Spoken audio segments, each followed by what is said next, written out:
the gospel, the objective realities of what Jesus has accomplished and how much you need that, the daily struggle with sin, our desperate need for grace, those things promote charity. They promote compassion. They cultivate, in particular, compassion towards the weaknesses of your spouse. Rather than you just being ticked off and frustrated all the time because he's weak this way or she is weak this way and it's getting old, it's driving me crazy, there will actually be some tenderness there. Like, I know that she didn't sign up for that. I know that she didn't ask for that particular struggle.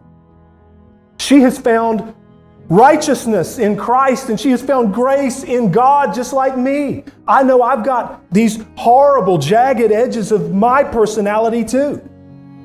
I've got these bends in my frame that make her life really hard too.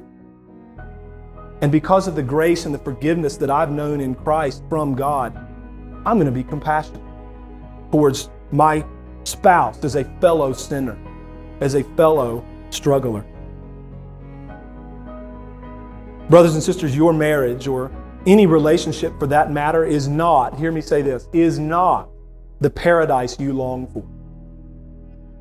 I know when I was single and people would say that, I would just kind of roll my eyes out of my head. Because I was just like, whatever, I can't wait to be married. And I was naive enough.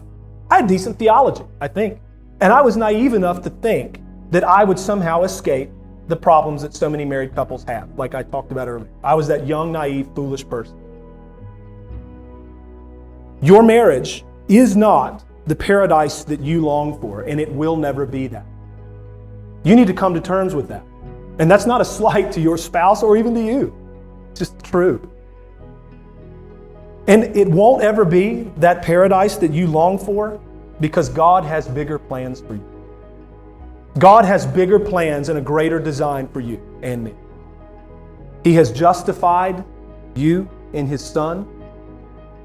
He will glorify you to live with Him forever. He is sanctifying you, and He's doing that in a big way through your spouse. And what's also pretty cool is that He is sanctifying your spouse in a big way through you. Remember your theology. The question is, won't you be an instrument of God's grace in the life of your husband, in the life of your wife? Single people, won't you be an instrument of God's grace in the lives of others? May it be so of all of us. Thank you for listening. Today's reminder is from Justin Perdue, pastor of Covenant Baptist Church in Asheville, North Carolina. Everyday Grace is a listener-supported podcast. If you would like to help support our ministry, please visit theocast.org/give.